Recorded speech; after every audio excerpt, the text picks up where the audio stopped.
Hello, I'm Bryan Hutcheson, Sheriff of Rockingham County and the City of Harrisonburg, and thank you for joining me for the Rocktown Crime Report on RocktownNow.com. Today's Friday, June the 28th, and we have a lot of information we're going to try to cover in just a little bit of time, so let's get going. First thing we're going to take a look at is some of the booking numbers from last week. That's the number of arrests that are physically brought into our facility here in Harrisonburg. We're going to take a look at that and compare it maybe to some numbers we did we looked at from a number of segments ago, about 2 months ago, and just see kind of how those two particular weeks, 2 months apart, compare. And then what we're going to do, actually, that is going to lead right into the question of the week that we had. So let's take a look with this graphic here. We can take a look at last week. And as you can see on here, Sunday, June the 17th, number of arrests were 26. Monday was 21. Tuesday the 19th was 14. Wednesday the 20th was 10. Thursday we had 21. Friday was 8. And Saturday was 14. And if you recall, if you watched the segment from last week, we kind of talked about the range of arrests. Usually is no less than 5. Usually the high end of it, it's anywhere from 5 to 25. And this kind of shows that. We had a real busy day. We were on the high end, 26 for Sunday, which, as you can imagine, that starts after midnight on Saturday night. You're into Sunday, but it's really Saturday night going on. So we had a busy Saturday night into Sunday morning, I guess you could say. And then for whatever the reason was, on Friday we were kind of at the low end. We only had 8 for that day, all the way up through midnight that night. So 114 arrests for the week, which was, again, the entirety of last week. That was our total number of arrests. Let's go to the next graphic and kind of the breakdown of that. What were those charges? What were the folks being brought in for? And in blue, you can see the pretrial probation violations. That's the failure to appears, capiases, and things like that. That was 38%. There in red, 32% was the drug and alcohol-related offenses. That's DUI, drunk in public, and possession or distribution of illegal drugs. There in green, larceny, receiving stolen goods, and other related offenses, 10%. And then all other offenses, literally everything we didn't just mention, is in purple, so that's 20%. So the thing we look back a few months ago that we always would kind of point out is the combination. When you look at the probation violations and the drug alcohol and combine them, well, the 38 plus the 32 gives you 70%. So a big chunk of what we dealt with last week were right down those alleys. That kind of tells you what maybe the big issues are, or the big reasons people are getting arrested are. 70% were those two, the red and blue. Now, for comparison's sake, let's go back a couple months. Let's go back pretty much right at 2 months to April, and you should be able to see in this graphic from April 21st, a week thereof, going through Saturday, April the 27th. Again, those numbers pretty well in that range. We had a high at 23, a couple days at 12, so fairly standard. And as you can see from the totals, 115 for that week. And again, that's compared to the week we just had last week, which was 114. So real close, 2 months apart, but very, very close for the weekly totals. And then let's see if there's any other similarities when we look at the reasons that people, when we look back why they were brought in that week.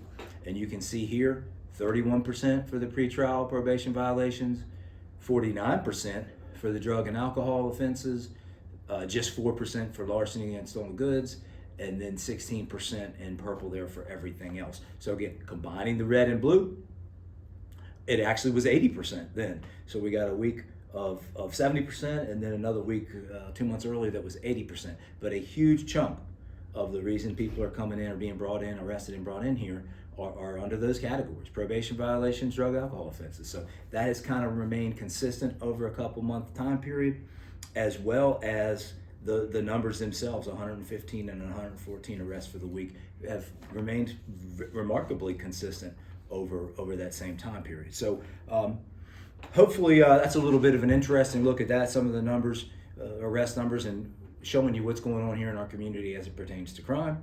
And again, as I said, this leads right into our question of the week. The question of the week came in from the newsroom at rocktownnow.com, and it is: does crime usually increase during periods of hot weather?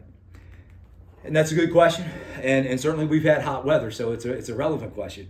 And first, I'll start with a disclaimer. So the crime rate is not necessarily equal to the incarceration rate. We're going to look at the incarceration rate as we just did. We're going to look at that and kind of use that as a basis for our comparison.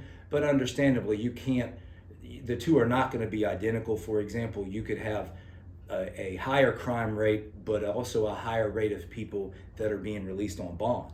And so the incarceration rate might not necessarily be up with the crime rate. Or likewise, you could have a bunch of unsolved crimes or little crime sprees, as we see from time to time with different thefts and larcenies.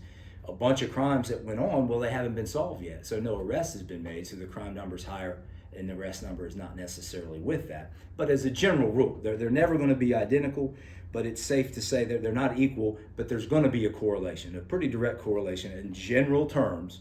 If the crime rate's up, the incarceration rate, the jail numbers are going to be up too. Crime goes up, incarceration goes up. In general terms, just not wanted to kind of put that out there as it's not an absolute, but I think it's close enough for purposes of what we're going to do here. So let's take a look at this graphic, and you can kind of see our total inmate numbers, and that's the total number of responsible inmates that we had, and those folks facing charges here in Harrisonburg, Rockingham. And we're starting here at the top, July 2021, going back 3 years. Here at Rockingham-Harrisonburg Regional Jail, we had 330 inmates here. We had 189 at Middle River Regional Jail for a total of 519. Then the year before that, in July of 2022, we had 340 inmates here, 160 inmates at Middle River for a total of 500 inmates. And then in July 2023, we had 322 inmates here, 154 inmates at Middle River for a total of 476. So that number, I guess the 3-year trend looking 21, 22, and 23, a little bit of a decline, a nice actually, I would call it significant decline over that 3-year period, going down about 20 a year. So what you can see here for 2024, well, obviously it's not July of 2024 yet. So we've kind of left the question marks and the highlighted there. What we're going to do is we're going to take a look at that and see how it compares here in a couple of weeks. We are going to take off next Friday. So we won't have any crime segment for next Friday. So we'll go, the next episode or segment we're going to do will be on Friday, July the 12th, at which point we'll have some July numbers.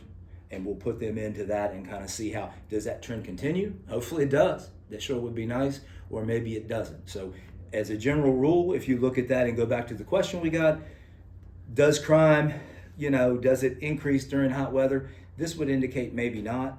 I think, again, there's other variables, but at least looking at it this way, it is interesting to see that. And again, let's see what 2024 holds. We're going to hope for the best on that. So that hopefully is a little bit of interesting take on a little bit of historical numbers as it pertains to July. And if you're talking about hot months, July is usually right there amid the best of them. So we'll check it out. Hopefully that's an interesting start. We'll see where we go from there.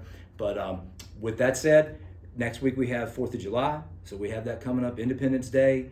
I want everybody to have a happy 4th of July, definitely. There's a lot of different things going on. If you don't have any plans, I'll throw a plug in for the Clover Hill Parade. Always a great time, always a good event. It starts in downtown Clover Hill at 2 p.m. on Thursday the 4th.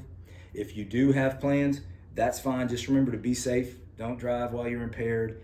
Don't mess around with illegal fireworks or start any fires. We want you to have good fun. Enjoy Independence Day. God bless America. Have a great time. Have a safe time.